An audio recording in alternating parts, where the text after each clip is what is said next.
네, 윤 선생 ETF 교실입니다. 오늘도 윤재홍 연구위원 함께하겠습니다. 안녕하세요. 안녕하세요. 네, 안녕하세요. 저희 오늘도 주간 이슈부터 주간 시장 동향까지 다뤄볼 텐데요. 일단은 오늘 준비된 이슈부터 화면으로 확인해 보도록 하죠. 자, 오늘 준비한 주간 이슈입니다. 강달러 속 숨은 수혜라는 주제로 명품 산업 ETF에 대해 이야기 나눠보도록 하겠습니다.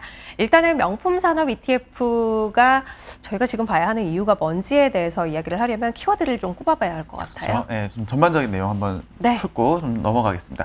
우선 이제 명품 산업 ETF라고 하면 이제 뭐 시계라든가 뭐 핸드백, 뭐 주얼리 이런 이제 고급 소비재를 생산하는 기업들을 이제 편입하는 ETF라고 할 수가 있겠어요.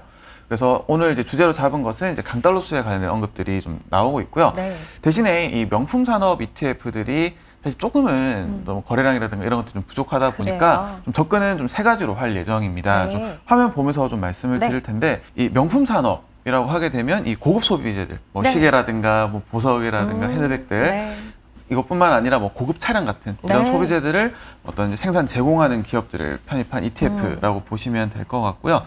최근에 좀 강달러 관련해서 수혜에 관련된 언급들이 좀 나와서 관련된 내용들을 좀 정리를 했습니다. 네. 대신에 이 명품 산업 ETF 뒤에서 말씀드리겠지만 이 거래량이라든가 이런 것 좀 적은 측면들이 있어서 좀 세 가지 정도로 좀 접근할 거예요. 명품 산업 ETF랑 유럽 소비재 그리고 밀레니엄 소비 테마 ETF 이 정도로 좀 접근을 해보도록 하겠습니다. 명품 산업 ETF 자체 직접적으로 봤을 때는 거래량이 좀 낮기 때문에 세 가지로 나눠서 접근에 대한 방식을 생각해 보겠다라는 이야기를 주신 거고요.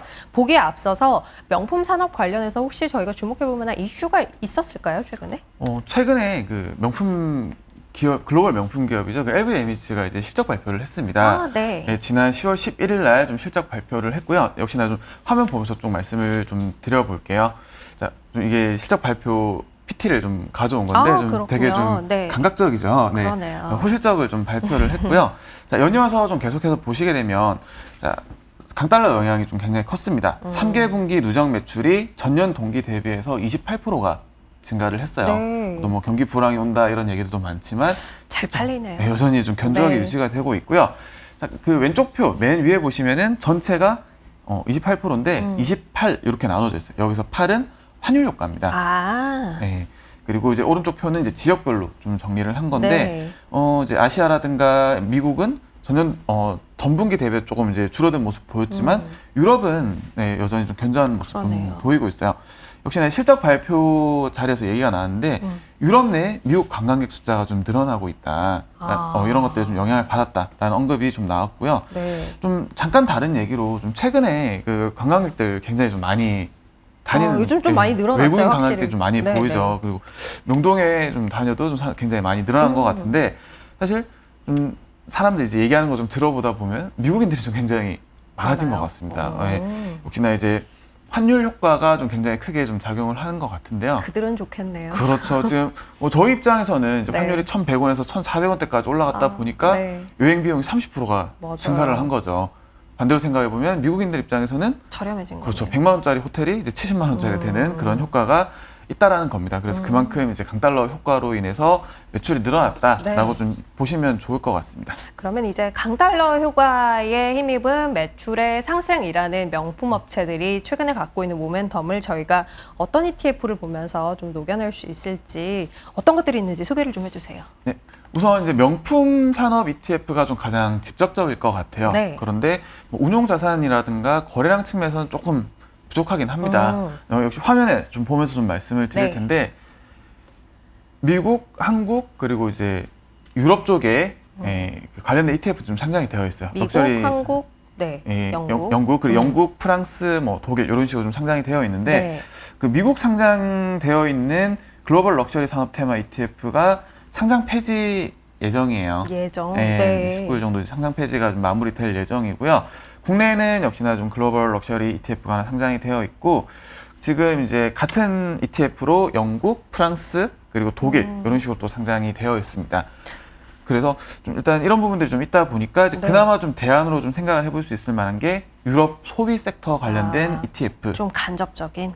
간접적으로. 근데 사실 이제 유럽 쪽 좀 산업이라든가 이런 것도 생각해 보면 저희가 옛날에야 뭐 유럽산 뭐 전자제품이라든가 이런 것도 많이 썼지만 지금 와서 뭔가 핸드폰이라든가 뭐 차량이라든가 이런 것들 생각나는 게 딱히 없죠. 생각나는 게 많지가 않아요. 어떻게 보면은 최후의 어떤 남아있는 산업이라고도 볼 수가 있을 것 같은데 명품. 그러다 네. 보니까 뭐 프랑스 지수 내지는 이제 유럽 경기 소비재 섹터 좀 뜯어보면 명품 관련된 비중이 굉장히 좀 높은 편입니다. 네. 그러다 보니까 좀 상대적으로 좀 간접적으로 들어갈 수 있다는 거고요. 마지막으로 이 밀레니얼 소비 관련해서는 이런 이제 꼭 이런 명품단까지는 아니더라도 어떤 고급 제품이라든가 이런 것들도 어느 정도 좀 편입이 되어 있다 보니까 역시나 이제 간접적으로 좀 접근을 할 수가 있겠습니다. 지금 보면 가장 직접적이라고 할 수 있는 명품 산업 ETF 중에 미국에 상장돼 있는 글로벌 럭셔리 산업 테마 ETF가 상장 폐지 예정이라고 하셨어요. 이거는 뭐 특별한 이유가 있는 걸까요? 요거는 이제 운용자산 자체가 좀 많이 줄어들었어요. 그러다 보니까 이제 운용사 입장에서도 굳이 이제 유지를 할 필요가 없는 거고 네. 꼭 굳이 이 럭셔리 산업 테마에 국한돼서 그런 게 아니라 네. 이제 해당 운용사에서 운용하고 있는 6개 ETF가 좀 통째로 이 날아갑니다. 운용사 자체가. 예, 그래서 네. 최근에 보면 이제 운용사별로 이제 뭐 이번에는 뭐 6개 그리고 이제 10월 달에도 또 좀 총 22개 정도 상장 폐지가 예정이 되어 있거든요. 그러다 보니까 꼭 럭셔리 산업 테마 자체가 좀 인기가 없다라기보다는 네네네.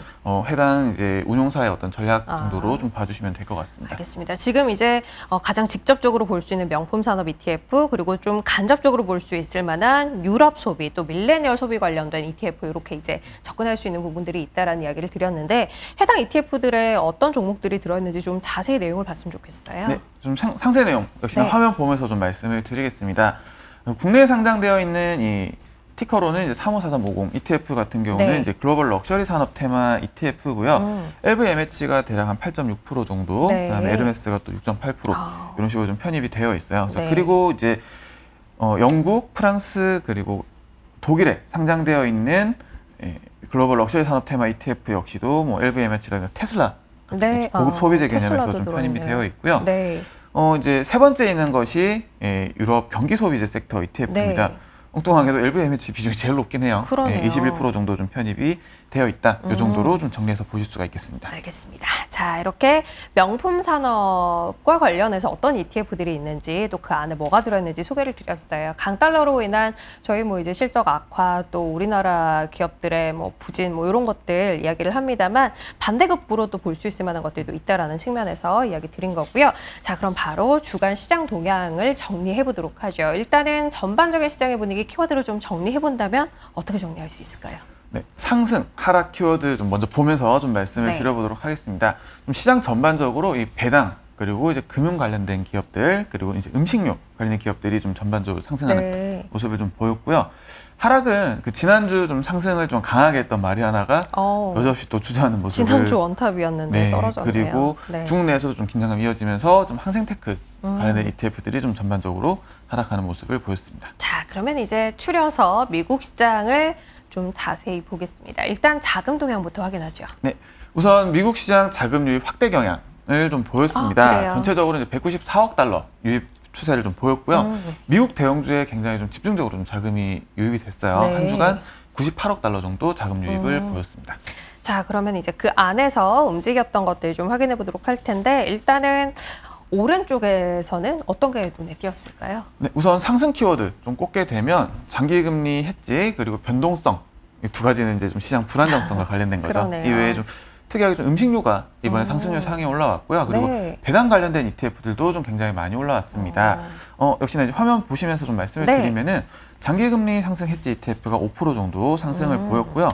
주식형 내에서 좀 국한해서 좀 살펴보게 네. 되면 중국 헬스케어라든가 혹은 이제 고배당 중소형 리츠, 그다음에 다우지수 내 고배당 ETF가 뭐 대략 2에서 3%대 정도 상승을 보였습니다. 배당이 많이 보이네요. 네. 그렇죠? 자, 그러면 하락의 키워드도 바로 이어서 확인해 보도록 하죠. 마리화나가 역시 1등인가요? 네, 마리아나가 역시나 급락을 좀 보였습니다. 화면 보면서 좀 말씀을 드릴 텐데 그 지난주 이제 상승률 상위 이름을 올렸던 마리아나 산업 테마 ETF가 대략 19% 정도 하락을 했습니다. 네. 두 번째 있는 게 지금 미국 상장 중국 기업 ETF인데 5위예요. 1위에서 네. 4위까지가 다 마리아나 관련된 그래요? ETF들이고요. 이외에 이제 뭐 이머징이라든가 순위에 나와 있지 않지만 뭐 이머징이라든가 클라우드 같은 것들도 역시나 하락률 상위에 이름을 올렸습니다. 자, 그러면 이제 우리나라 시장은 어땠는지 한국 시장에 대한 이야기 바로 나눠보도록 하죠. 일단은 자금 동향이 어땠는지 좀 확인해 볼까요? 네. 이번 주, 지난주 이제 한국 시장 자금 흐름 좀 좋지는 못했습니다. 전체적으로는 한 4,008억 원 정도 자금 유출이 좀 있었고요. 세부적으로 좀 뜯어봐도 해외 테마 그리고 미국 지수에 대략 500억, 각각 500억 대씩 좀 자금이 네. 유입되긴 했지만 대형주, 중소형주, 인버스 쪽에 좀 자금 유입이 있었어요. 그리고 대형주 자체에서는 좀 자금 유출이 있었고요. 지난주 자금 유출을 좀 주도했던 카테고리가 한국 채권 쪽. 채권? 네, 입니다. 대략 한 4,200억 넘는 자금이 네. 좀 유출을 보였습니다. 일단 뭐 썩 좋진 않은 흐름이네요. 그럼 그 안에서 어떤 것들이 그래도 괜찮았는지에 대한 이야기를 좀 해보죠. 상승의 키워드 좀 확인해 볼까요? 네, 상승 키워드 중국 관련된 것들이 좀 굉장히 많아요. 네, 역시 다 화면 중국이네요. 보면서 좀 말씀을 드릴 네. 텐데 뭐 중국 태양광이라든가 클린 에너지, 그다음에 뭐 바이오테크라든가 중국 전기차 테마 관련된 ETF들이 좀 상승을 했습니다. 또 여기 좀 보이진 않지만 이제 국내에서는 이제 2차 전지 관련된 네. ETF들, 다음에 뭐 기타 자산으로는 농산물, 해외 쪽으로는 뭐 미국 배당 관련된 ETF들이 상승률 상위 이름을 올렸고요. 반대로 아래쪽으로 방향을 보였던 것들도 추려볼까요? 네, 바로 역시나 좀 보실 텐데 네. 국내에서는 이제 리츠, 그다음에 화장품, 그다음에 중공업 관련 ETF들이 좀 하락률 상위에 올랐습니다. 이제 국내 리츠 섹터에 투자하는 액티브 ETF가 대략 9%대 하락을 보였고요. 네. 뭐 화장품이라든가 클라우드, 글로벌 이제 클라우드 역시도 대략 8%대 정도 하락을 보였습니다. 자, 그럼 이제 마지막으로 주간 시장을 한마디로 정리하고 끝낼까요? 네. 지난주 이제 주간 요약은 네, 실적 시장 개시라고 정리를 했습니다. 뭐 소비자 물가 지수는 여전히 내려올 좀 기미를 좀 보이지 않고 네. 있고, 이번 주부터 이제 본격적으로 이제 시작되는 이제 실적 시즌에서 그나마 이제 금융주들이 조금 이제 선방해주는 모습을 좀 보이고 있죠. 그러다 네. 보니까 좀 역시나 이제 계속해서 이제 오를 이유를 찾고 있는 시장에서는 이번에 좀 실적 시즌에 좀 기대지 않을까라는 부분 좀 전망하면서 이번 주 좀 마무리하면 될 것 같습니다. 많이 기대가 낮아져 있는 상황이니만큼 그래도 좀 나은 모습들이 있다면 시장도 그걸 호재로 받아들이지 않을까라는 기대 갖고 시장 지켜보도록 하겠습니다. 오늘 윤 선생 ETF 교실 여기서 마무리하죠. 윤재홍 연구위원 함께했습니다. 고맙습니다. 고맙습니다.